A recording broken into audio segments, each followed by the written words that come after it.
Ya, ahí estamos grabando entonces.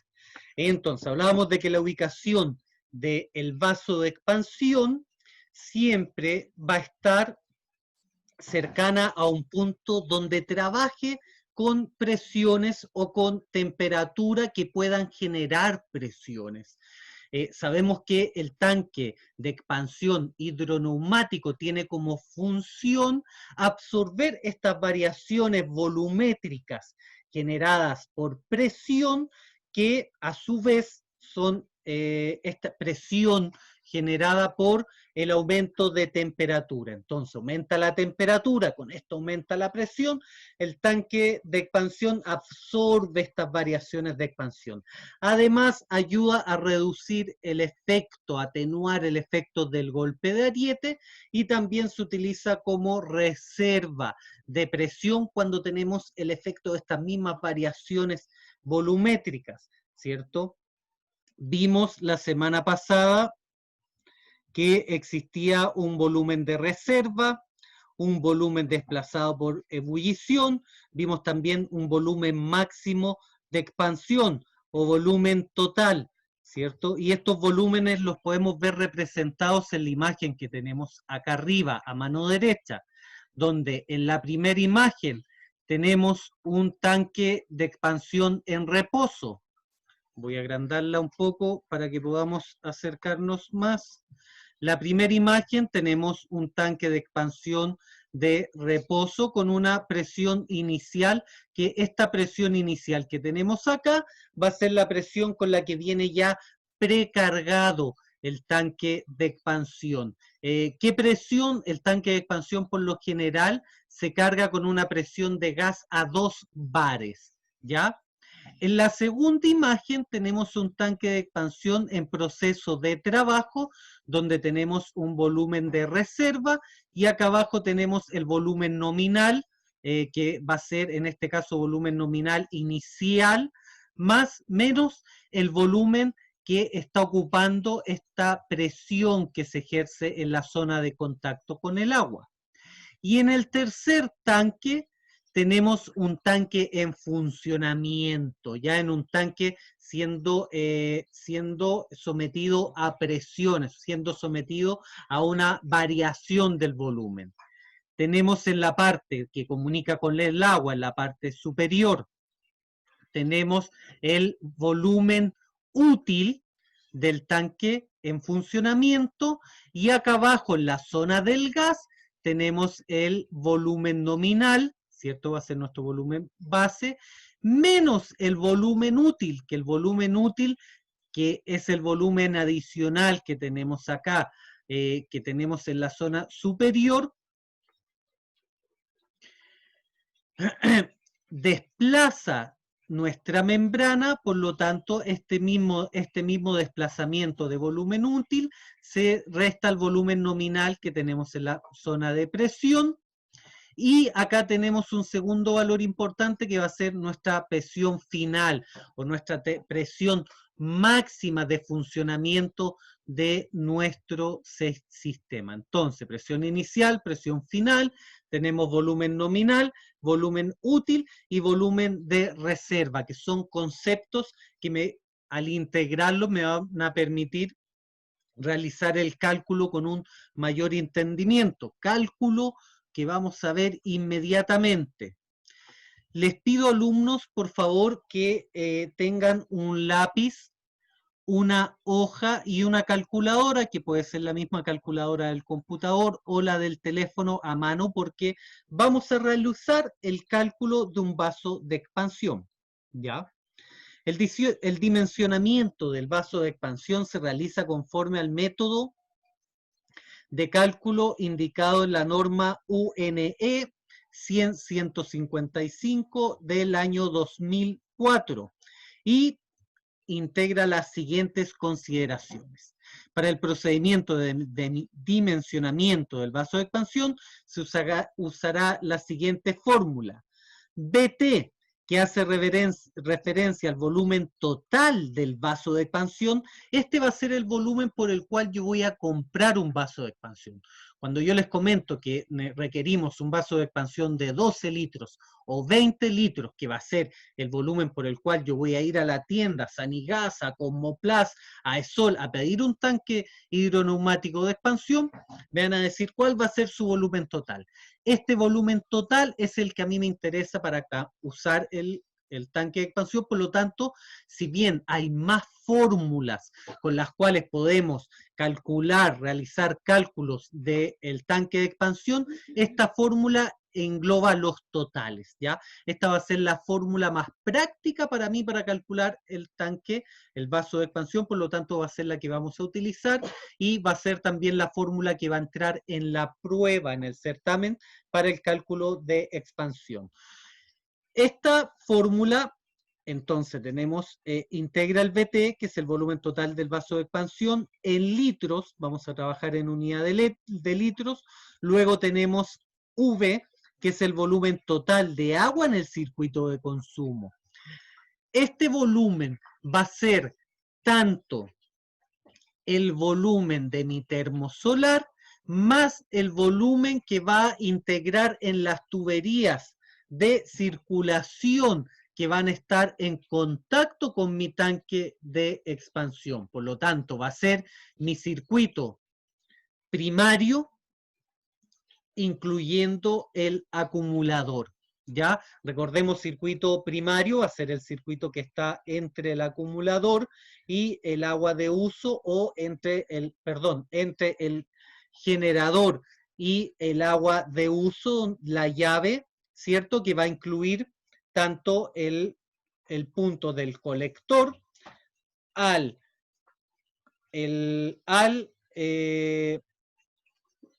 al tanque acumulador. Por lo tanto, vamos a sumar los 300 litros, por ejemplo, de un tanque, si estamos utilizando un tanque de 300 litros, más el volumen que va a integrar la tubería. Dependiendo la tubería, si es de 20, 25, 32 milímetros, dependiendo del PN de la tubería, que va a ser el índice de la presión que puede circular por esta tubería, y con esto va a variar el espesor de la tubería. Con estos dos valores yo puedo calcular mediante tablas cuál va a ser el volumen que voy a tener en el circuito de tuberías, en lo que es el piping. Y el termo, eso bueno, está dado por el fabricante. Tenemos el CE, que es el coeficiente de dilatación del fluido, ya que en el caso del agua va a ser 0.04, en el caso de utilizar un coolant o una mezcla de coolant, puede generar cierta variación, pero están todos alrededor del 0.04, ¿ya? Es un valor adimensional, por lo tanto no lleva unidad de medida. Y el CP, que es el coeficiente de presión del gas, aire o nitrógeno, según con qué esté lleno el vaso de expansión, siempre va a ser a una presión de 2 bar, entre 2 y 3 bar, dependiendo también del tamaño del tanque o vaso de expansión. Entonces, con estos valores, yo quiero que ustedes consideren un sistema termosolar del tipo compacto de 300 litros. Esto es para realizar el cálculo, chiquillos, anoten estos datos. Termosolar de 300 litros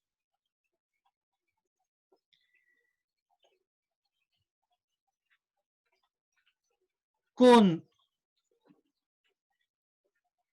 30 litros de volumen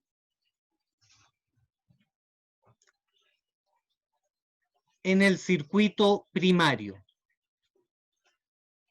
Se considera un coeficiente de dilatación del flujo de 0.04 y un coeficiente de presión del gas de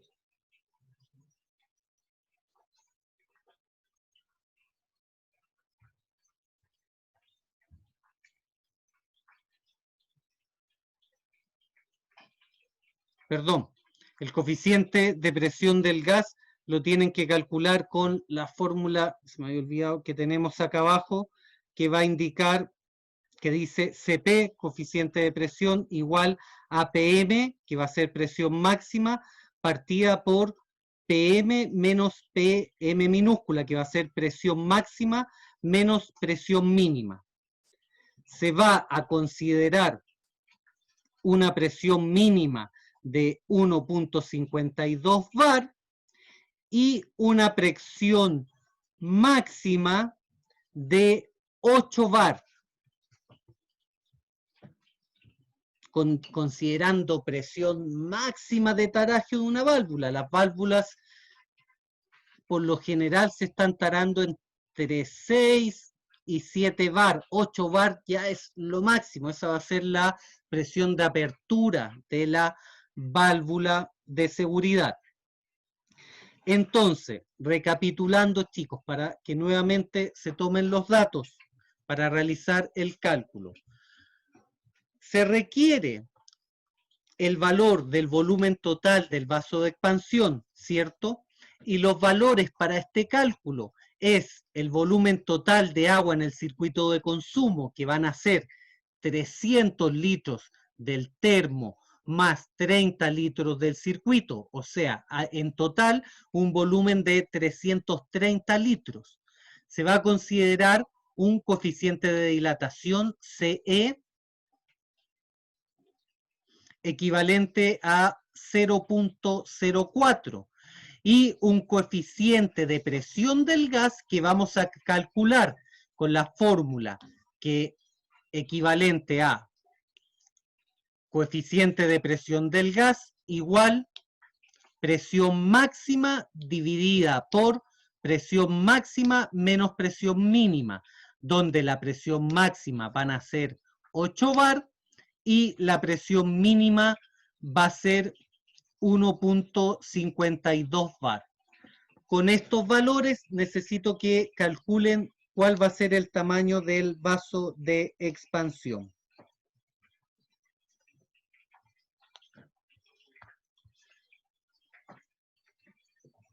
¿Queda claro, alumnos? Sí. Ya. 2 minutos para realizar el cálculo y luego vamos a comparar los valores que obtuvimos.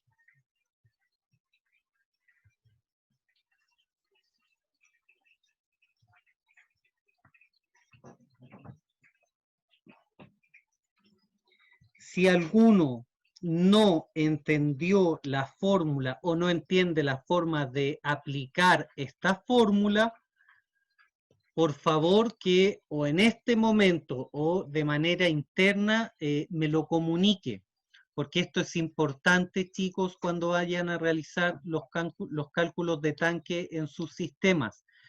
Van a trabajar con unos estándares, ¿ya? El vaso de expansión puede ser siempre un poco más grande, lo que no puede ser es más pequeño, porque eso involucra la seguridad, ¿ya?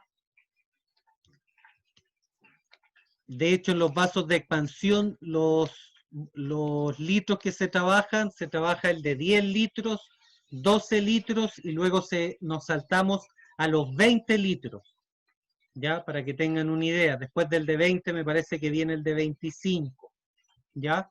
Entonces hay un rango de trabajo en litros.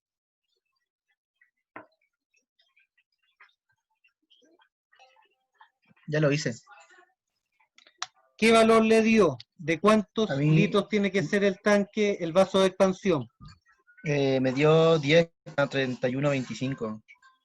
10,31. Sí. Sí. ¿A quién más le dio lo mismo? A mí me dio 16,29 litros. Ese valor está bien. Considerando 2 dígitos después de la coma, debería dar 16,236 litros. Por lo tanto, corresponde la utilización de un vaso de expansión de 20 litros. que es el que sigue a los 16.236 litros. Al alumno que le dio 10.31, revise la fórmula, por favor, a lo Y mejor. estaba multiplicando ya una resta abajo. Perfecto. A todos les dio 16 y fracción.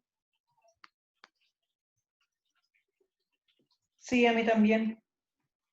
Sí. Ya, ¿quién más? Yo tengo una duda sobre el volumen, profe. Que Dígame, estimado. nos dio un volumen que era 300 litros y otro que era 30. O creo que el 300 era de otra Exacto. cosa. 300 litros va a ser el volumen de mi termo, del termo solar, Sí. ¿cierto? Y los Ujú. 30 litros va a ser el volumen que va a ocupar todo el circuito de mi sistema termosolar, ya que recordemos que las presiones en un termo y en una tubería que están interconectadas va a ser la misma en todos los puntos. Por lo tanto, todo este volumen que se va a expandir, que va a variar su volumen, es importante que sea considerado. En este caso, se habla acá de volumen total del agua en el circuito de consumo. Y esto va a ser el volumen que va desde la válvula check que está en la entrada de mi sistema, por lo tanto va a ser circuito primario más circuito de consumo, los cuales tengo que sumar. Va a ser toda la tubería en la cual va a estar en contacto mi fluido de circuito primario y circuito de consumo. En un sistema que en este caso es del tipo compacto. En un sistema del tipo partido, mi circuito primario va a tener un cálculo y mi circuito de consumo,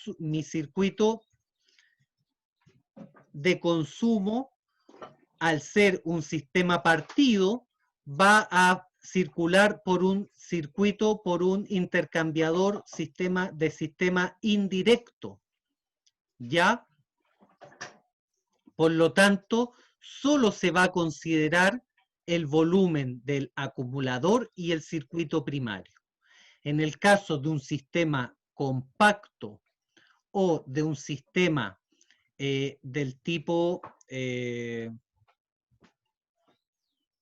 ¿cuál era el otro? Estaba el compacto, el integrado, un sistema compacto o un sistema integrado, se va a considerar circuito primario y circuito de consumo. En los sistemas partidos no se considera el circuito de consumo, ya que el circuito de consumo está aislada la presión por un intercambiador. ¿Se entiende? Sí.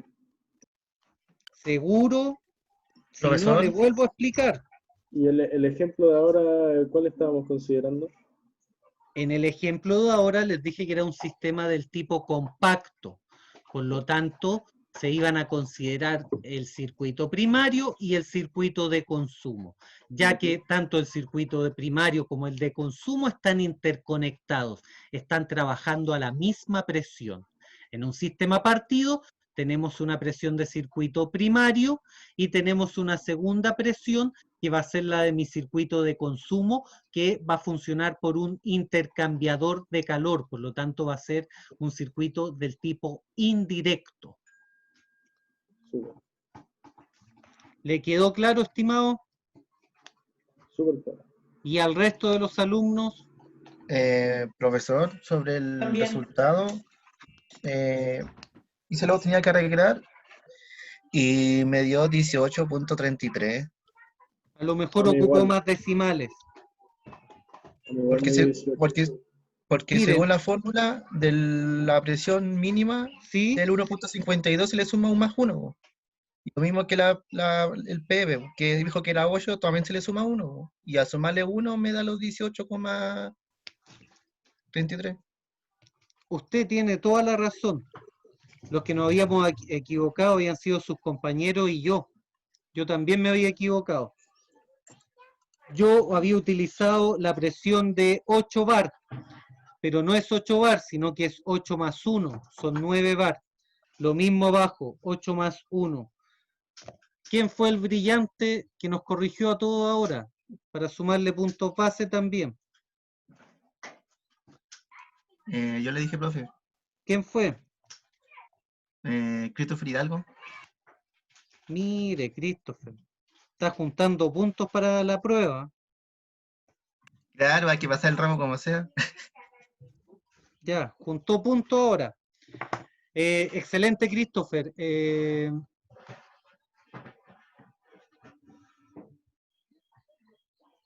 El resto que le había dado 16.2, Valentina, el resto, ¿están claros en que nos habíamos equivocado? Sí, profe. No, no escuché bien. Lo que pasa que a varios les dio el valor de 16,236, pero ese valor era considerando la presión máxima como 8, y la presión máxima para utilizar en la fórmula es la presión máxima más 1, considerando factor de seguridad el número 1. Por lo tanto, Ok. la presión máxima como la presión mínima hay que sumarles 1.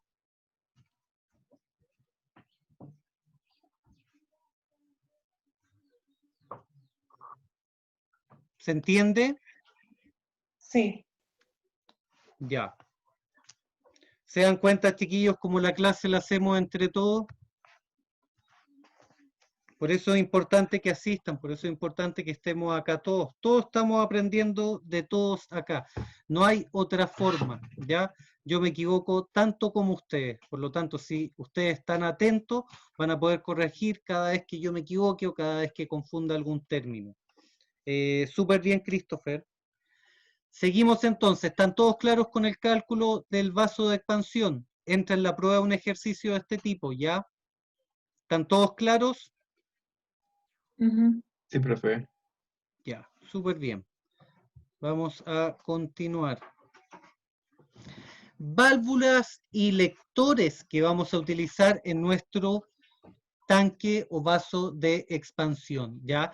El primero, uno de los más utilizados, es el manómetro. De hecho, cuando uno compra el kit de vaso de expansión, o el kit que se le llama kit hidroneumático, el kit hidroneumático viene con un manómetro, ¿ya? Que es una válvula de 5 vías, el kit hidroneumático es una válvula de 5 vías con un tanque, un vaso de expansión, más un manómetro y más un presóstato. Este es un kit de regulación que se llama kit hidroneumático o hidropack, que permite regular las presiones en bombas, ¿ya?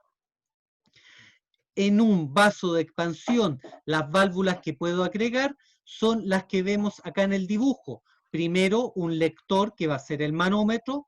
El segundo que tenemos acá es una válvula de seguridad. La tercera es una válvula de aire o válvula de burbuja. Y hay una cuarta que tiene que estar sí o sí, que no está acá, que es una llave de paso. Que la llave de paso lo que va a permitir es poder desconectar el vaso de expansión, poder realizar mantenimiento, poder realizar cambio del vaso de expansión, poder rellenar con aire el vaso de expansión sin tener que vaciar mi sistema, ¿ya? Entonces, estas son las válvulas que en estricto rigor podrían ir todas. De hecho, yo lo que les comento siempre, o sea, hay muchas válvulas para poder agregar a cada sistema. ¿De qué va a depender la eficiencia de mi sistema? De que yo pueda determinar cuáles son las válvulas que van a ser necesarias para los distintos tipos de sistemas y distintos tipos de configuraciones. Si mi sistema es un sistema presurizado donde no tengo posibilidad de burbuja o tengo una válvula de burbuja en la entrada de mi sistema, no va a ser necesario que utilice una válvula purgadora de burbuja acá, ¿ya? En un sistema termosolar en el cual voy a tener mi vaso de expansión en la parte superior del termo en un sistema básico, en un sistema doméstico, tampoco va a ser necesario a lo mejor tener el manómetro. Sí puede ser necesaria mi válvula de seguridad, que actualmente por la norma chilena exigen esta válvula de seguridad para que sea un sistema, una instalación certificada, y exigen también la llave de paso. Por lo tanto, obligatorias, la llave de paso, la válvula de seguridad. Opcionales, el manómetro, la válvula purgadora de aire. ¿Cuándo voy a ocupar un manómetro en forma obligatoria? Cuando va a ser la instalación de una bomba. ¿Por qué? Porque el manómetro me va a ayudar a calibrar cuál va a ser la presión de funcionamiento de la bomba. Pero cuando lo voy a utilizar en un sistema térmico para absorber variaciones volumétricas, las únicas válvulas exigidas por norma chilena es la válvula de seguridad y la llave de paso. ¿Queda claro, válvulas y lectores? ¿Sí? Perfecto. Sistema de energía auxiliar. El sistema de energía auxiliar es aquel que nos proporciona el resto de energía necesaria para generar el total de ACS, agua caliente sanitaria, demandada si la radiación solar no fuese suficiente. Además, deberá ser capaz de proporcionar toda la energía necesaria para la producción íntegra de agua caliente sanitaria demandada para épocas de baja radiación o averías de la instalación solar. Esta definición está extraída del libro que está en el programa, que me imagino que ustedes han chequeado, ¿ya? Existen distintos sistemas de energía auxiliar y vamos a analizar algunos de los que actualmente están siendo más utilizados, ¿ya?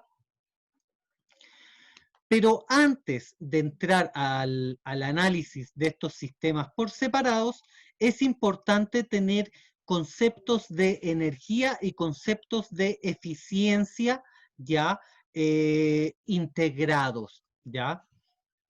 Elementos que influyen en esta fórmula de consumo de energía de la vivienda, ¿ya? Que es el valor, que es un término que ahora se está utilizando mucho en las viviendas, las cuales también están recibiendo denominación, ya sea del tipo eficiencia A, B, C, A+, al igual que los equipos de refrigeración que nosotros tendemos a ver en las multitiendas, que afuera aparece un recuadro con la eficiencia energética del equipo. A su vez, una casa, una vivienda también tiene una eficiencia energética, y esta eficiencia energética va a depender de muchos factores. En esta fórmula que vemos en la imagen de consumo de energía, observen el puntero. Primero tenemos que ver la eficiencia de la arquitectura más el consumo, la eficiencia. ¿A qué hago referencia con la eficiencia? Porque dependiendo de la eficiencia voy a tener un consumo generado por arquitectura, otro por equipo y un tercero que va a depender del tipo de energía que estoy utilizando. Valores que en la fórmula van a ser integrados de la siguiente manera, donde DEM va a ser referencia a la demanda, ACS, agua caliente sanitaria, que ustedes ya lo saben, CAL va a ser la calefacción, CONS va a ser el consumo, APES va a ser el aporte de energía solar, voy a tener la letra ETA del alfabeto griego, que va a ser el rendimiento, ILUM, que va a ser iluminación, y el FET, que es otro término importante, que va a ser el factor de energía primaria. ¿Qué me interesa que quede muy claro de esto que acabo de leer? Que existe un rendimiento del equipo que va a ser determinado por la letra ETA, y que existe el factor de energía primaria. Concentrémonos en estas dos cosas. El resto pueden ahondar ustedes en su estudio, pero ahora me interesa que ahondemos en el rendimiento y el factor de energía primaria. ¿Ya? En la primera imagen que tenemos acá, están involucradas todas las variables constructivas que afectan la eficiencia del consumo calórico o la eficiencia de la calefacción de la vivienda. Esto no solamente habla de la eficiencia térmica basada en muros, basada en materialidad de techo, de revestimientos, sino también en cómo yo canalizo los flujos que van a permitir la calefacción de mi hogar, ¿ya? O sea, no es lo mismo utilizar una tubería del tipo de PPR, de polipropileno, que es lo que estamos utilizando actualmente, aislada por un poliuretano expandido, y sobre el poliuretano expandido nuestra cinta reflectante, a realizar la construcción de la casa con una tubería de cobre sin ningún tipo de aislación. Entonces, cuando a mí me preguntan, bueno, un sistema de 300 litros del tipo Headpipe, por ejemplo, ¿para cuántas personas alcanza? Yo les digo, eso es relativo, ¿ya? No solamente el valor o la cantidad de energía o el COP ya de mi equipo va a determinar la cantidad de energía que yo puedo absorber o que puedo utilizar, o la cantidad, técnicamente, la cantidad de energía útil que voy a utilizar en mi vivienda, sino que también afectan los factores constructivos de la vivienda, el tipo de canalización y el tipo de aislación de la vivienda. El rendimiento del equipo de calefacción. Tenemos distintos tipos y todos tienen distintos rendimientos. El rendimiento va a ser con la eficiencia, con la rapidez, que la eficiencia habla también de la rapidez, que yo voy a solucionar, de la forma que yo voy a satisfacer una demanda energética. En este caso va a ser una demanda de calefacción, lo que nos aboca en este ramo. Rendimiento del equipo de agua caliente sanitaria. Si voy a utilizar energías renovables o no para la calefacción, y si voy a utilizar o no energías renovables para la iluminación, ya que el consumo de energía que vemos en esta fórmula de la vivienda también abarca el consumo eléctrico para lo que es iluminación, ¿ya? Que no siempre va a ser consumo eléctrico, también tenemos iluminación pasiva. Entonces, en la eficiencia de una vivienda son muchos factores los que influyen, ¿ya? Y nosotros nos vamos a abocar a lo que es la calefacción para seguir avanzando en esta diapositiva. La energía primaria, ¿cierto? Y energía final. ¿Cuáles son los indicadores, ya, que me indican, que diferencian estos tipos de energía? En este esquema podemos ver la energía primaria como, en el caso de una hidroeléctrica, va a ser el lago, va a ser el riachuelo, va a ser la acumulación de agua, que tiene una energía potencial, es una energía que mediante el proceso de la construcción de una represa va a pasar de ser energía potencial a ser una energía utilizable, ¿ya? Energía primaria son todas las formas de energía disponible en la naturaleza antes de ser convertidas o transformadas. Por ejemplo, la leña, la radiación solar, combustibles fósiles, vientos y ríos. por ejemplo, en la imagen hace la referencia de un río como energía primaria para la utilización de energía eléctrica mediante una represa. Energía utilizable. Generalmente la energía primaria no se puede utilizar directamente, por lo que es necesario transformarla. Energía utilizada van a ser la salamandra, va a ser el colector solar, va a ser central termoeléctrica, central eólica, represas o, por ejemplo, panel fotovoltaico. ¿Ya? Entonces, energía primaria va a ser la fuente de energía, va a ser mi combustible, si se pudiera llamar así, por ejemplo, en el caso de la leña y los combustibles fósiles. La energía utilizable va a ser, en este caso, el componente, la maquinaria, la máquina que voy a utilizar para transformar la energía primaria en energía final o energía útil, ¿ya? O energía utilizable. Y tenemos la distribución, que va a ser el transporte de energía hacia los usuarios finales para usos en el mismo lugar. En este caso de la imagen, podemos ver la red interconectada de energía. Los ejemplos: red de alta tensión, subestación, circuito primario, circuito secundario en energía solar térmica.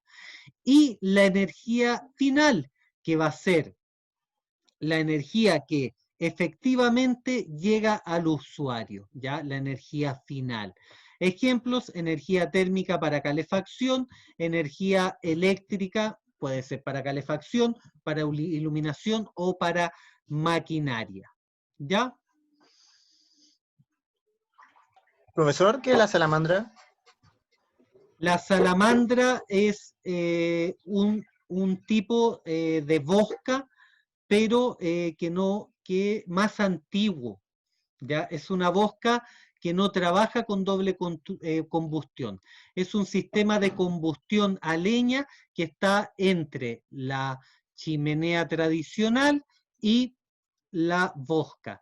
En Chile actualmente se siguen construyendo salamandras. Está la fundición inglesa que queda ubicada en Santiago, que fabrica estos artefactos que son, para que lo puedan imaginar, es un tipo de estufa a leña compacta de fierro fundido, que muchas veces la podemos encontrar en casas antiguas, que en la parte superior tiene un quemador para poner una tetera, que se utilizan principalmente para calefaccionar por leña. Y es un sistema rústico que solamente utiliza el tiraje por efecto de diferencia de altura entre una salida de una chimenea y la entrada inferior al quemador, para que el flujo de aire sea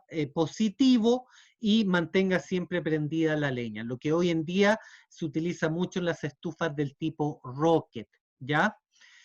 Entonces tenemos un sistema de combustión por tiraje de succión y escape por diferencias de altura de presión, ¿ya?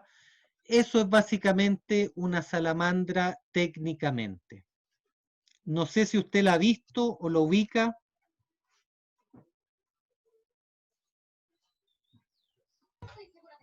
¿Quedó todo claro ahí? ¿Quedó todo claro? Perfecto. Entonces, para que lo llevemos esto a kilowatt, a energía, a potencia, ¿cierto? Energía primaria, en el caso de esto es llevado al ejemplo de una termoeléctrica, ¿ya? Entonces, energía primaria se dispone del equivalente de 1000 kWh en crudo de petróleo. Este va a ser el combustible para mi termoeléctrica. Energía utilizable: una central termoeléctrica de eficiencia de 0,5. Se usan esos 1000 kWh para generar energía eléctrica. Como tiene una eficiencia de 0,5, ya del crudo que tenemos acá de los 1000 watts, tenemos que hay un consumo de 500 watts. Por lo tanto, ya tenemos una pérdida de 500 watts en la transformación de la energía primaria a energía utilizable. Luego viene la distribución. La red de distribución, desde la generación, tiene una eficiencia de 0,8, ¿ya? Entonces, ¿qué quiere decir? Acá ya tenemos una pérdida de 100 kWh, por lo tanto nos quedan 400 kilowatts disponibles para lo que es distribución. Y energía final va a ser la energía que se utiliza para activar calefactores domésticos con resistencia eléctrica, por ejemplo, los que son los de efecto Joule, que tienen una eficiencia de 1, ¿ya? ¿A qué hago referencia con que tengo una eficiencia de 1? Me dirán, profe, pero ¿cómo está en eficiencia? O sea, la energía que entra, la energía que sale. Sí, cuando trabajamos con resistencia eléctrica, la misma potencia en corriente eléctrica es la potencia que se va a transformar en energía calórica. Pero no siempre eso va a hacer que un equipo sea eficiente. La transformación de la energía es eficiente porque transforma toda la energía eléctrica en energía calórica, pero para la energía calórica que nosotros requerimos para la calefacción, por ejemplo, de un lugar, la energía eléctrica que se requiere es altísima. Por eso no son tan eficientes los calefactores del tipo eléctrico. Entonces podemos observar que desde el crudo, desde la extracción del crudo que nos genera 1000 kilowatt hora, llegamos a la casa con 400 kilowatt hora. Aproximadamente por cada 1 kilowatt hora de electricidad de uso final en Chile, es necesario producir 2 kilowatt hora, ¿ya? Para todo lo que es la transformación de la energía y la distribución de la energía. Denme un segundo, chicos, que voy a abrir un poco la ventana. Hace calor acá. ¿Queda claro?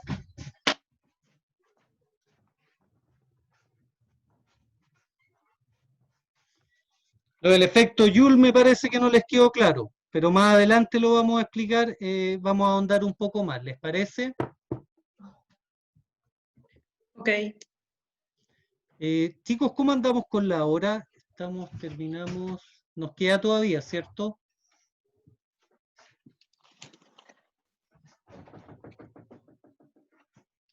Voy a revisar. Dice que tenemos hasta las 4:25. Ah, hermoso, súper bien. Ya, entonces, sigamos. Seguimos con generalidades, conceptos preliminares antes de llegar a nuestros distintos equipos, nuestros distintos sistemas auxiliares. Tenemos que entender un poco de qué se trata para poder en un futuro determinar cuál va a ser el equipo, cuál va a ser mi sistema auxiliar que voy a utilizar, cuál es la diferencia entre cada uno de ellos. Basado en lo anteriormente indicados, vamos a tener el factor de energía primaria. Ya habíamos visto por ahí un 0,5, habíamos visto un 1, ¿cierto? En el caso de los sistemas por efecto Joule. Y acá vemos energía primaria y energía final. El indicador considera la energía primaria. Vemos acá el diésel, gas natural, gas licuado, energías renovables, electricidad, leña. ¿Ya? ¿Qué quiere decir?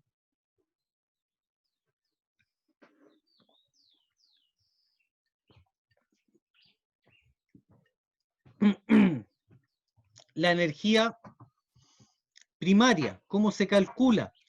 Va a ser la energía final por el factor de energía primaria. Y el factor de energía primaria, que es lo que tenemos en nuestra tabla, a menor valor de factor de energía primaria, va a ser más eficiente la maquinaria. ¿Ya?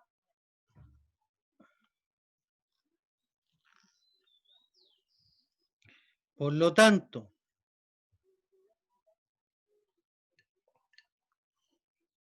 bueno, importante también identificar que esto se calcula de forma independiente, ya sea si en su sistema de calefacción, de agua caliente sanitaria o iluminación.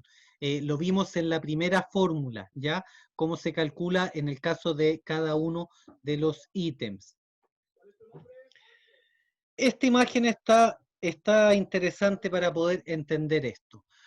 Según el ramo de maquinaria, toda maquinaria genera un consumo. No existe una maquinaria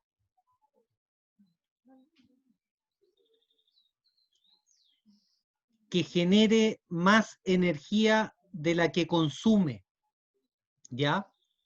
Toda maquinaria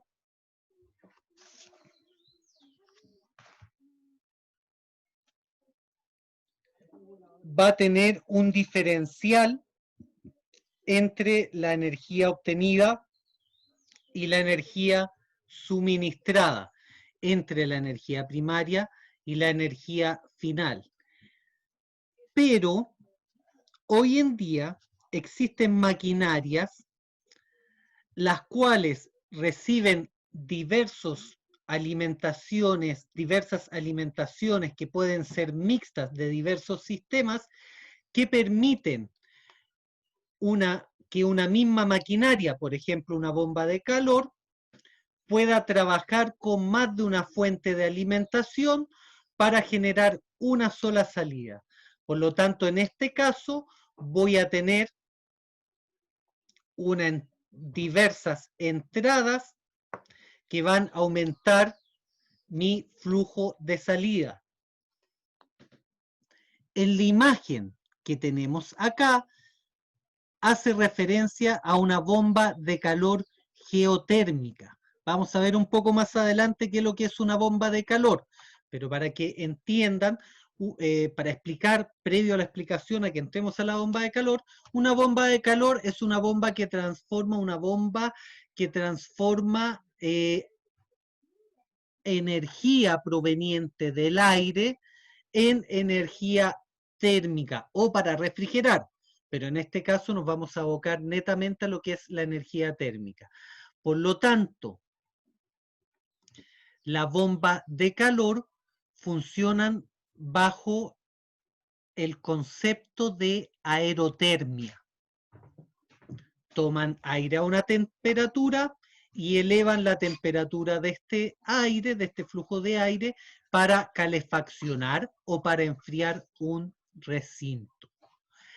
En el caso de esta bomba de calor que vemos en la imagen, recibe una alimentación de 1000 watts hora, tiene un consumo de 1000 watts hora para transformar la energía,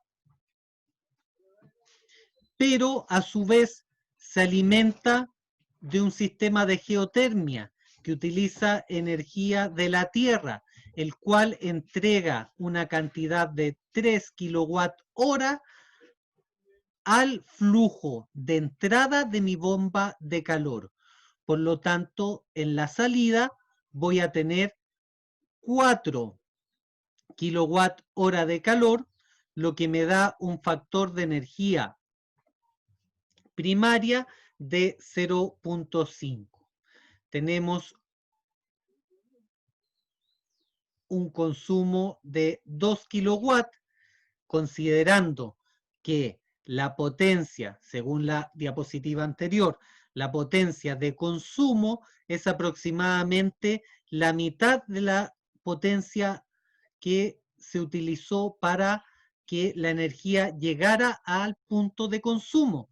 Por lo tanto, en realidad los 1000 watts que consume el equipo, más los 1000 watts de distribución y transformación de la energía entre, por ejemplo, la hidroeléctrica y las turbinas que transforman esta energía en electricidad, o sea, mi flujo de energía primaria para llegar a energía final, vamos a tener 2 kilowatts.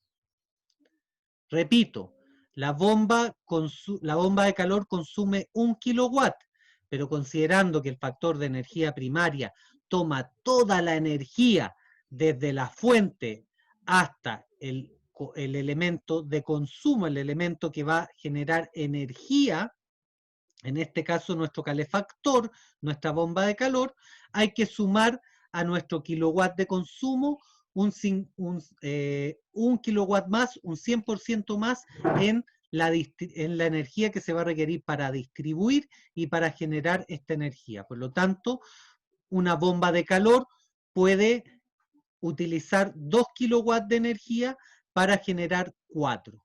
Por lo tanto, si nos vamos a analizar la eficiencia de máquinas, esta es una máquina que tiene una mayor,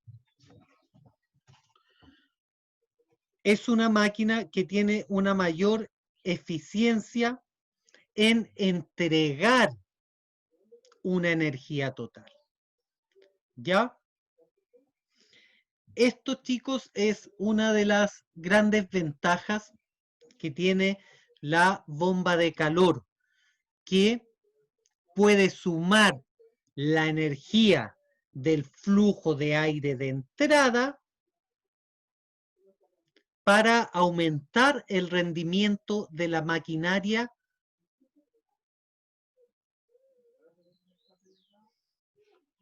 considerablemente.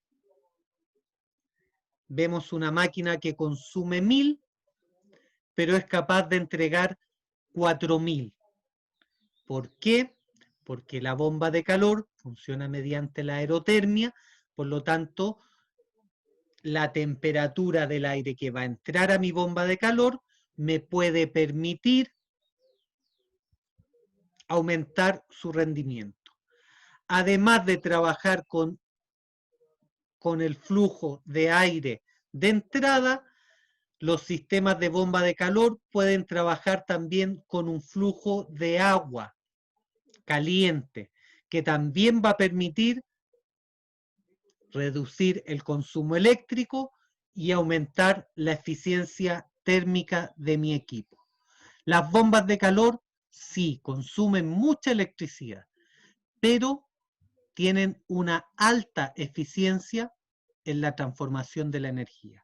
Acá estamos hablando de una bomba de calor geotérmica que tiene un COP de 4, ¿ya? ¿Y qué va a hacer ese COP? Va a ser un diferencial entre la energía obtenida y la energía suministrada. En este caso, lo que hace referencia al COP es que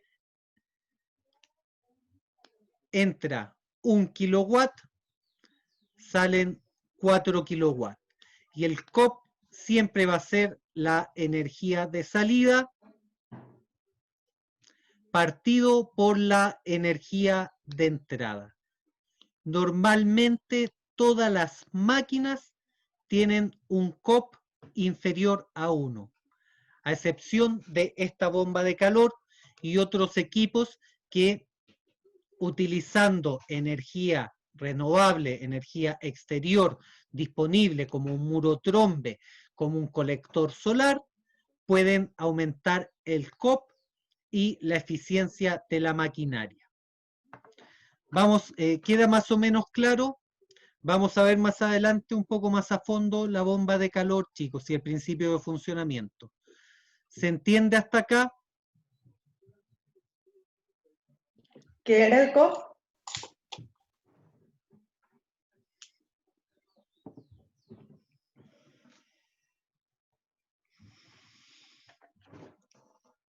El COP, que es el coeficiente de operación, es la potencia de salida partido por la potencia de entrada. Ya. ¿Se entiende? Ujú. Los COP de una maquinaria, siempre la energía que sale de una máquina va a ser menor que la que entra. Por lo tanto, en las maquinarias los COP tienden a ser inferiores a 1. Pero cuando trabajo con energías renovables, cuando trabajo, por ejemplo, con una bomba de calor, puedo tener distintos factores que van a aportar energía a mi salida, ya a mi flujo de entrega, mi flujo total. Por lo tanto, una maquinaria que tiene un consumo eléctrico de 1 kilowatt, en el caso de esta bomba de calor, a pesar de utilizar un kilowatt hora de energía eléctrica, puede sumar los kilowatt hora entregados por energía geotérmica, puede sumar los kilowatts generados por energía solar térmica y puede, por ejemplo, con un muro trombe o un colector solar, ¿ya? Y de esta forma aumenta el rendimiento de la maquinaria. Es por eso que hoy en día las bombas de calor son los productos estrella para satisfacer necesidades de calefacción, ¿ya? Tienen un alto consumo, eso es verdad. Consumen como un convector, consumen 1000, 2000, hasta 3000 watts. Es una alta cantidad de energía. Pero si consideramos el COP, si consideramos la energía que puede entregar utilizando esta energía de consumo, lo hace una maquinaria de una alta eficiencia. Acá abajo podemos leer que el factor de energía primaria de la bomba de calor es de 0,5. En la imagen vean los factores de energía primaria de otros combustibles. Acá podemos ver cómo el COP, cómo el factor de energía primaria de la bomba de calor está por debajo de otros combustibles. ¿Ya? ¿Por qué? Porque toma distintas fuentes de alimentación. Ahora sí, vamos a pasar a los sistemas auxiliares y acá vamos a volver a ver la bomba de calor, ¿ya? Así que no se preocupen.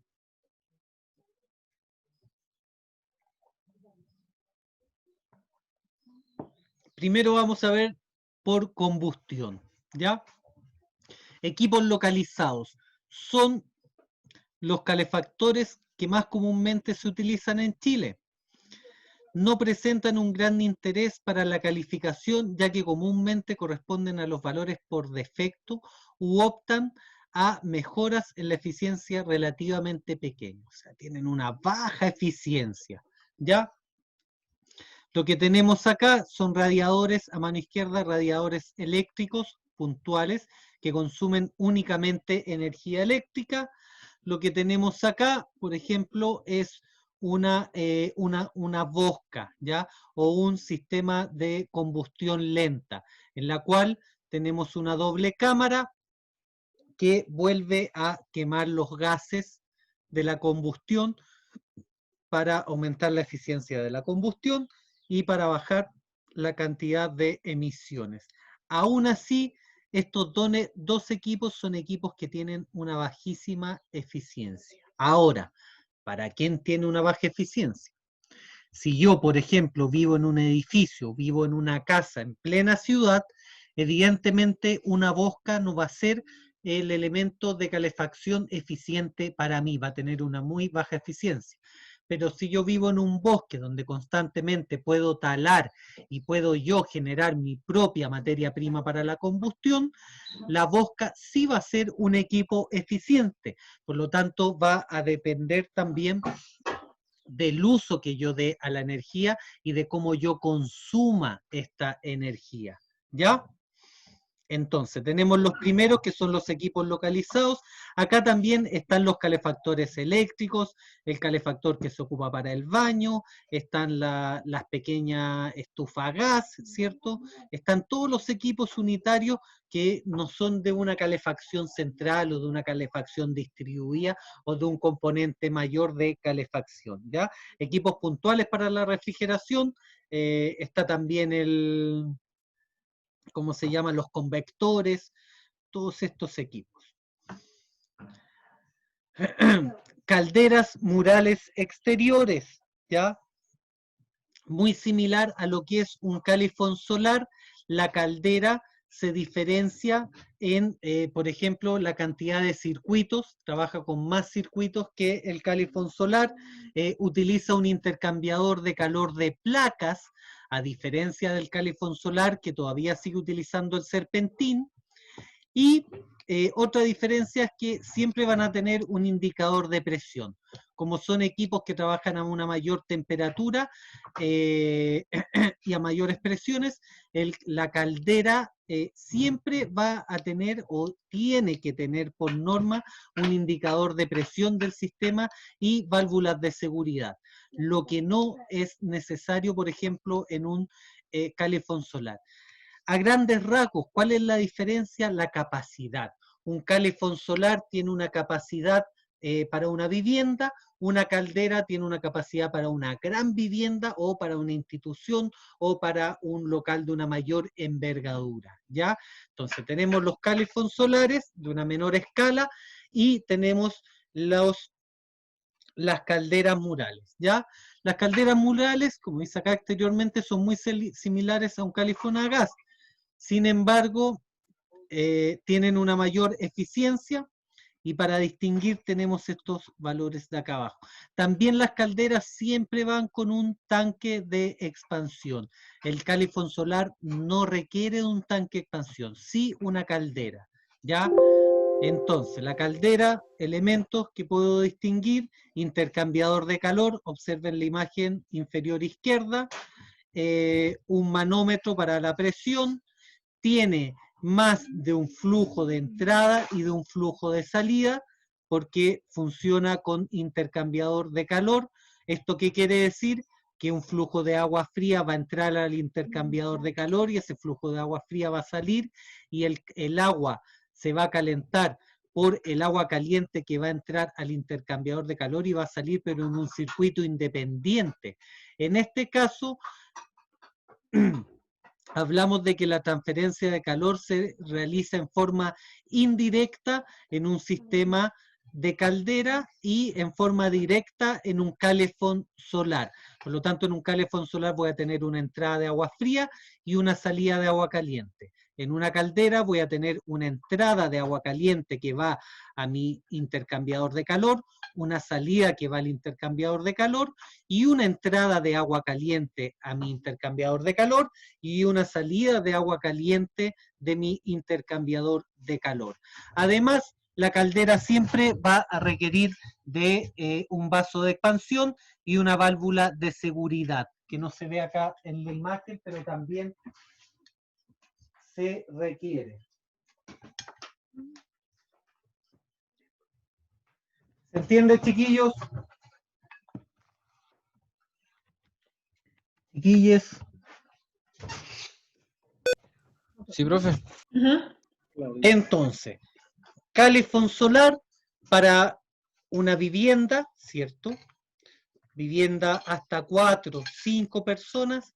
Caldera cuando aumenta el caudal, cuando aumenta el consumo, ¿ya? La caldera tiene una mayor eficiencia, puede calentar un mayor caudal, pero también son más caras y requieren mayor cantidad de componentes de control, ¿ya? Calderas de alta potencia. El principio de funcionamiento es igual, pero a gran escala. ¿Dónde van a ver esto? Por ejemplo, en una piscina temperada. Si alguna vez les toca ir a una piscina temperada, van a utilizar calderas de alta potencia, ¿ya? Observen acá en la imagen. Acá podemos ver el vaso de expansión, la imagen a mano derecha. Tenemos bombas de recirculación, ya que la caldera, recuerden que funciona con dobles circuitos, de circuito indirecto, por lo tanto también requiere de una bomba de recirculación, ¿ya? Para poder transformar la energía en el intercambiador de calor.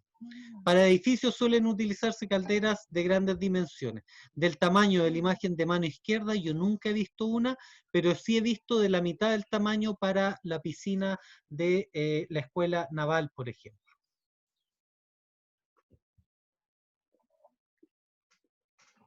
Calderas de alta potencia.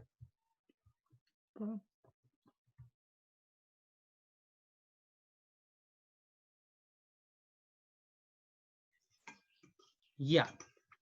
Las calderas de alta potencia son equipos auxiliares a las redes de distribución que emplean algunos edificios y también algunas piscinas.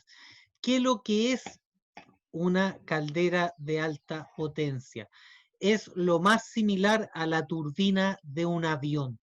En este caso se utiliza un ventilador, ya, el cual ingresa oxígeno a presión.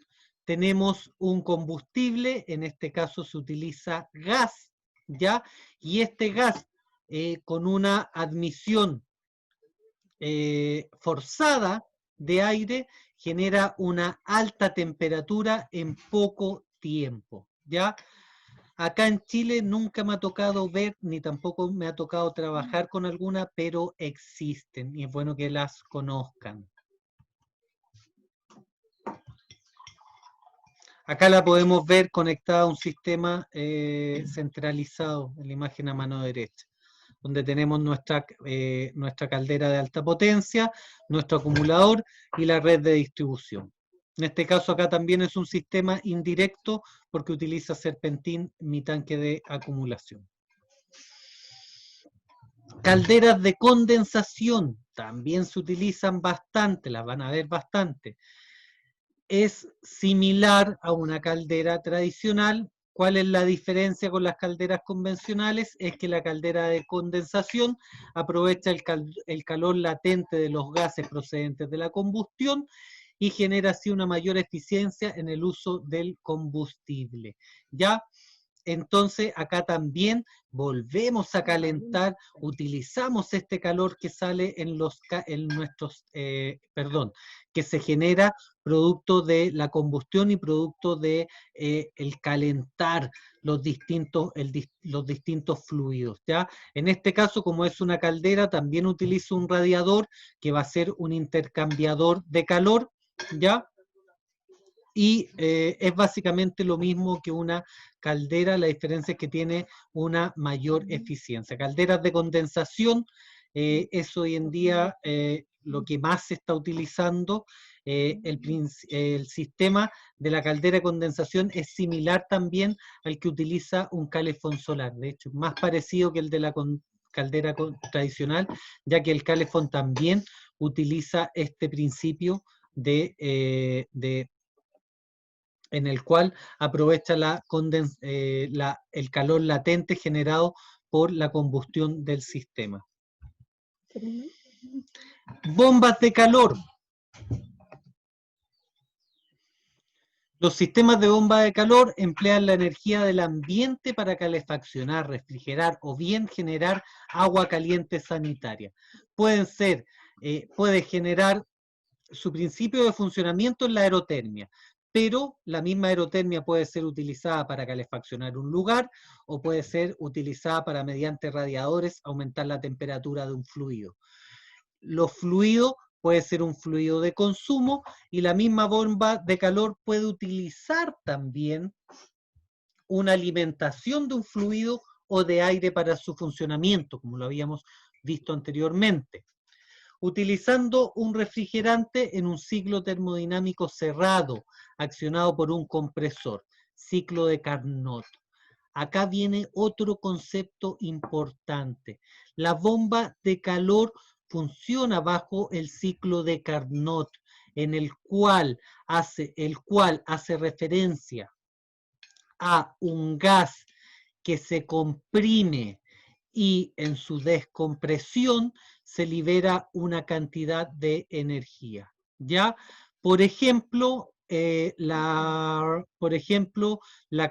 aire acondicionado de un automóvil, por ejemplo, el funcionamiento de enfriamiento de un refrigerador, ¿ya? Hay una imagen más adelante en la cual lo vamos a poder observar. La principal ventaja que poseen las bombas de calor frente a otros sistemas es que aprovechan la energía existente en el ambiente. Como la eficiencia se cuenta respecto a la energía eléctrica consumida y no se considera la obtenida del ambiente, siempre logran eficiencias superiores a 1. O sea, a pesar de tener un alto consumo eléctrico, tiene una eficiencia mayor a 1, es capaz de generar más energía de la que consume. ¿Por qué? Porque no se considera la energía ambiente como energía de aporte en la maquinaria. ¿Ya? Lo que tenemos acá a mano izquierda son los sistemas split.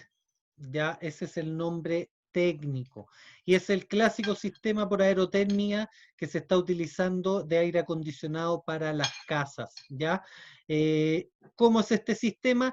En el interior de la casa, fíjense acá en la imagen de mano izquierda que hay dos componentes. El split es el equipo que tenemos en la parte superior y en la parte inferior va a ser nuestra bomba de calor. Estos sistemas funcionan en conjunto y esta bomba de calor se instala en el exterior de la vivienda y este sistema split es el que se instala en el interior de la vivienda y que yo mediante un control remoto puedo regular la temperatura que voy a requerir en el interior de la vivienda.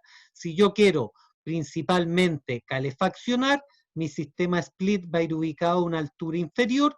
Si lo que yo quiero es refrigerar, mi sistema split va a ir instalado a una altura superior. ¿Ya? Y son estos dos componentes. Y a mano derecha tenemos una bomba de calor, pero que funciona con energía geotérmica y es un componente más complejo. En este caso, en la imagen, observen, chicos, la bomba de calor es la que está acá a mano izquierda. Este equipo que tenemos acá, esa es la bomba de calor y es una bomba de calor también de mayor capacidad, de mayor cantidad de litros. Y lo que tenemos acá a mano derecha, con su válvula de seguridad en la parte superior, es nuestro tanque de acumulación. Observen cómo tenemos tanques de expansión en todos los puntos donde hay presión. Un tanque de expansión para el colector, un tanque de expansión para el colector, y acá tenemos un tercer tanque de expansión que debe ser de un sistema auxiliar, de algún sistema de seguridad adicional, ¿ya? Entonces podemos observar que solamente este sistema, que es un sistema de alta capacidad, tenemos 3 tanques de expansión. Recordemos que acá tenemos más de un circuito porque es indirecto, por lo tanto también puede que este tanque de expansión que tenemos acá azul sea el tanque de expansión de alimentación de agua fría, el tanque de expansión que tenemos acá rojo sea el de nuestro circuito de consumo y el tanque de expansión que tenemos acá a mano izquierda sea nuestro tanque de expansión de generación de circuito primario. También puede ser una posibilidad, ¿ya?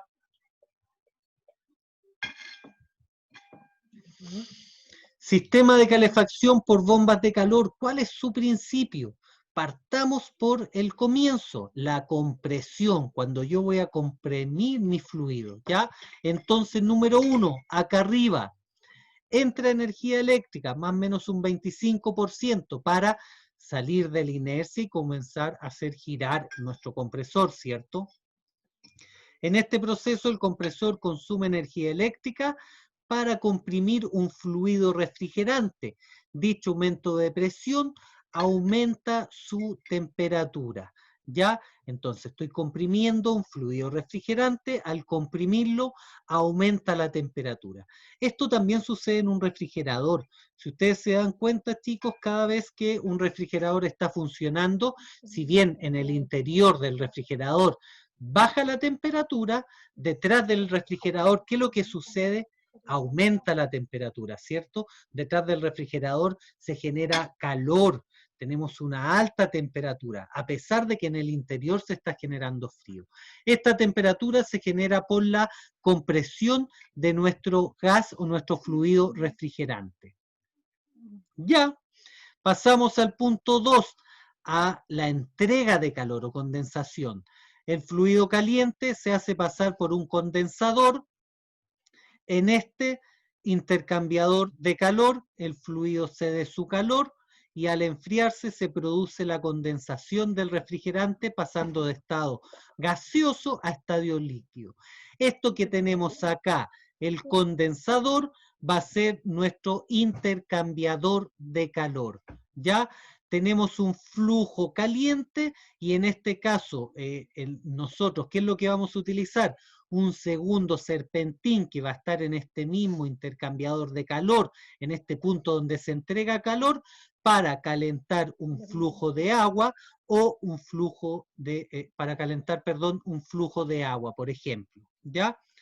3, expansión. El flujo se hace pasar por una válvula que libera la presión, ¿cierto? Se comprimió el gas, aumentó la temperatura, al enfriarse volvió a transformarse, se volvió a condensar, ¿cierto? Y tenemos una válvula de expansión en el punto 3. El fluido se hace pasar por una válvula que libera la presión desde la presión de condensación hasta la presión de entrada al evaporador, reduciéndose nuevamente la temperatura.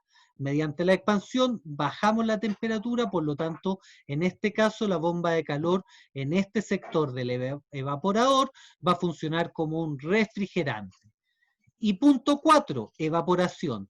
El fluido pasa por otro intercambiador de calor en donde absorbe el calor y se evapora nuevamente para volver a reiniciar el ciclo en el compresor.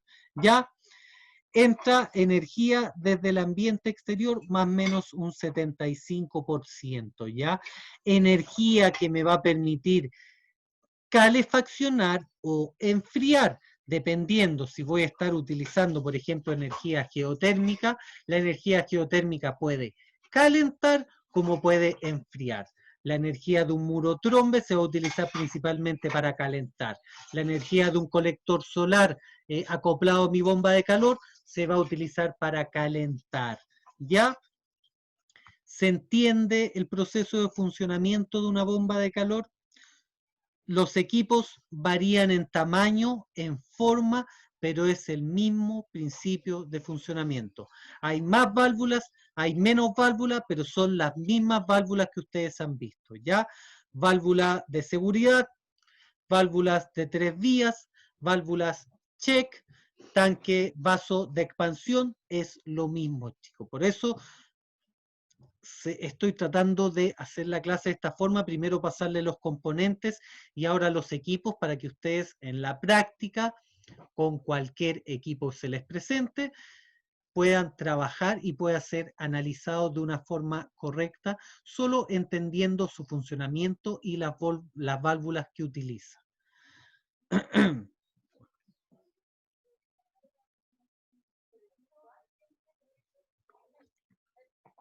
Acá, chicos, se aprecia de forma más clara, ¿ya? Acá tenemos nuestro circuito primario de enfriamiento y acá tenemos nuestro circuito secundario de calefacción. Por lo tanto, la misma bomba, vean acá el flujo, puede realizar en cualquiera de los dos sentidos este procedimiento, ¿ya? Acá tenemos nuestra válvula de expansión, ¿cierto? Que va a permitir evaporar el fluido condensado, ¿ya? En este circuito de funcionamiento. Y acá tenemos los dos intercambiadores de calores que va a permitir enfriar o calentar un fluido, ¿ya? La bomba de calor puede utilizar energía almacenada en forma de calor bajo la superficie de la tierra sólida, como les comentaba, en la geotérmica, o en el aire, el ambiente, aerotermia. Por ejemplo, si la alimentación de aire yo la estoy utilizando de un lugar fresco con sombra o la estoy utilizando de un muro trombe, va a tener distinta eficiencia, ¿cierto?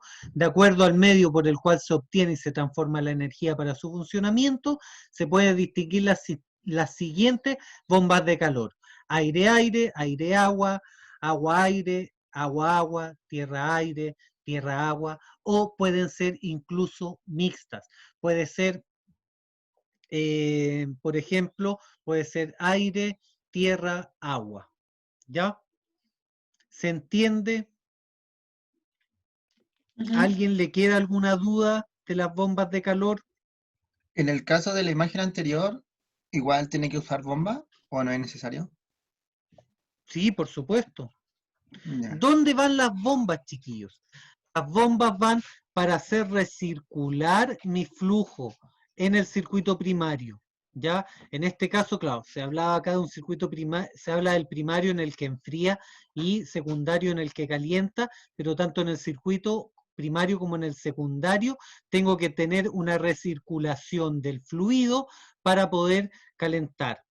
Acá abajo se aprecia mejor. Acá tenemos, bueno, esto ya es un intercambiador de calor. En este caso tenemos dos intercambiadores de calor, un segundo intercambiador de calor expuesto, que está acá en el circuito que habla acá de secundario.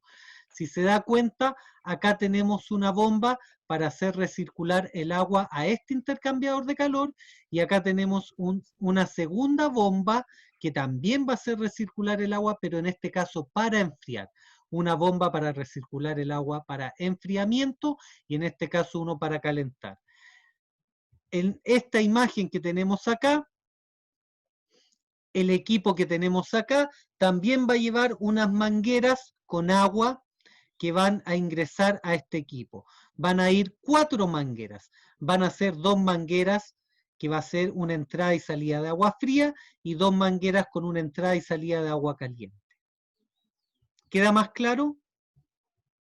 Sí, Antes de que empezara el tema de la pandemia, gestioné la compra de sistemas de bombas de calor para la universidad y alcanzaron a llegar. Por lo tanto, cuando volvamos a las clases en la universidad, vamos a poder trabajar con estos sistemas, ¿ya? Los dejé gestionados y ya se compraron, por lo tanto, están disponibles para el uso. Los vamos a conectar, los vamos a hacer funcionar para que los vean en funcionamiento, ¿ya? Esto es solo la teoría. Sistemas eléctricos, ¿ya?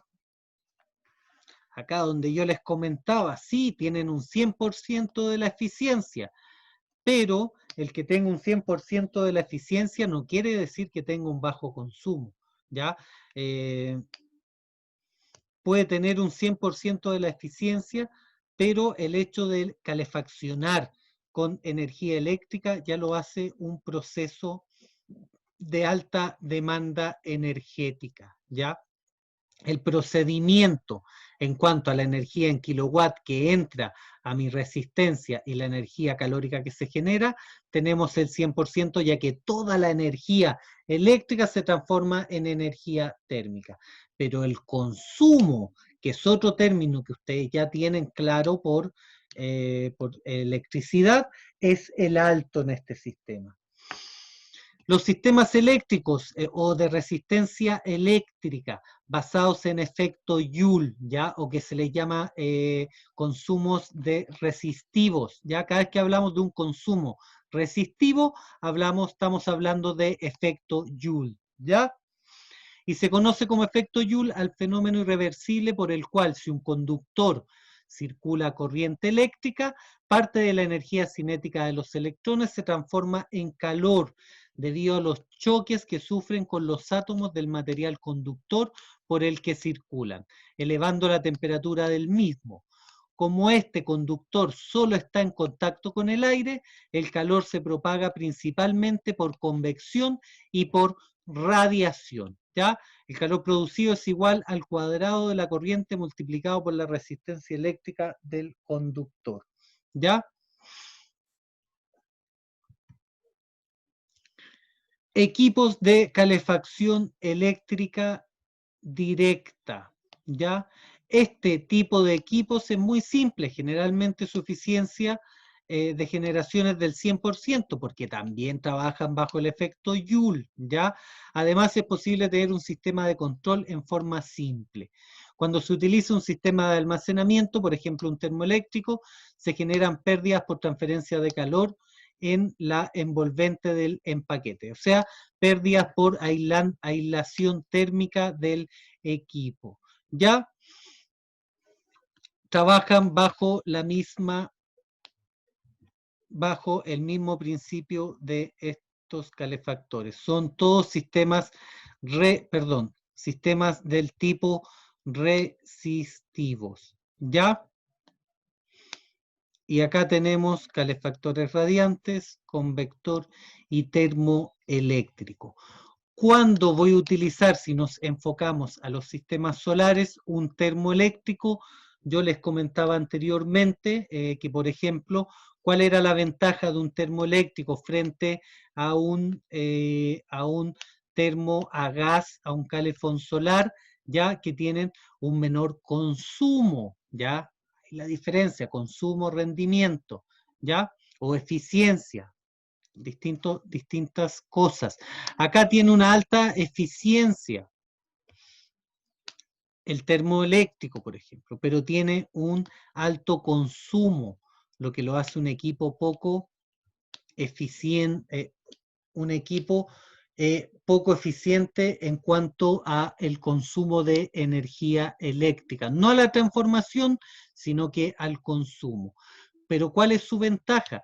Que estos equipos, al no trabajar con gas que puede fugar, los hace unos equipos mucho más aptos para instalar en un jardín infantil, para instalar en un colegio, y requieren de una normativa técnica mucho menos exigente. También son sistemas mucho más baratos que sistemas, por ejemplo, con una bomba de calor, o que un sistema con un calefón solar o con una caldera, ¿ya? ¿Cuál es la limitante? Que sirven para sistemas domésticos o de baja envergadura. No voy a utilizar el sistema termoeléctrico para una piscina, tampoco lo voy a utilizar, por ejemplo, para un colegio. ¿Por qué? Porque va a ser un sistema lento. Pero en una casa con un consumo domiciliario puede ser una gran solución, o por ejemplo, para un jardín infantil puede ser también de gran solución. En un colegio, claro, hay un gran consumo, pero no se baña, no se ducha todo el colegio. Por lo tanto, en un colegio, si va a ser para un punto específico del colegio, por ejemplo, las duchas, los camarines, no para todo el colegio, sino específico para las duchas o específico para la cocina del colegio, también se puede utilizar. ¿Ya? También puede ser una solución, ya que tiene un costo más bajo y requiere también una menor infraestructura de instalación y una menor norma técnica para la cantidad de bombas, o sea, perdón, para la cantidad de elementos de seguridad que tiene que contener, ¿ya? A diferencia de los equipos que funcionan con gas, ¿ya? ¿Dudas? Mientras me voy a servir un vaso de agua. No, lo que sí, por horario ya deberíamos estar terminando y tenemos una clase como justo después de esta. Ah, pensé que me había dicho las 4:40. No, eran las 4:25. Ah, estamos perfectos entonces. Ya, al resto de los alumnos, ¿queda alguna duda? No, profe, todo bien. ¿Estamos claros con los sistemas auxiliares? Sí. Ya. Chicos, importante que vengan el día, ¿cuándo tenemos clase de nuevo? El jueves, me parece. Sí. Sí, Vamos a analizar esquemas de componentes, vamos a analizar planos de sistemas solares, y luego de esto ya vamos a entrar de lleno a lo que es el cálculo. Ya vamos a utilizar el programa del FShare para realizar los cálculos, y esto ya requiere mayor concentración, requiere que vayamos todos ordenados, que vayamos entendiendo todos bien claro la materia, paso a paso. Ya no quiero que ninguno se me quede atrás. Acá todos los del curso somos un equipo, y como equipo tenemos que avanzar todos juntos, ¿ya? Entonces, cualquier duda, si es que estudiando esta materia, yo ahora les voy a subir esta presentación, si es que volviendo a leer la presentación les queda alguna duda, me la informan por correo, ¿ya? Vamos todos juntitos, que ninguno se me quede atrás. Yo estoy disponible para resolver todas las consultas, ¿ya? Ya, alumnos, quedamos hasta acá entonces. Que tengan una excelente semana y nos vemos el día miércoles para analizar configuración, los sistemas planos de sistemas termosolares, para saber dónde va la válvula termostática, dónde va mi tanque de expansión, dónde instalo los distintos componentes en una instalación bajo norma técnica actual chilena. ¿Ya? Eso, alumnos, que tengan una excelente semana y nos vemos el día jueves. Gracias a todos los asistentes. Chao, Bueno, chao. profe, hasta luego. Hasta luego. nos vemos, profe. Entonces, chau, chau. Chao, profe. Chao.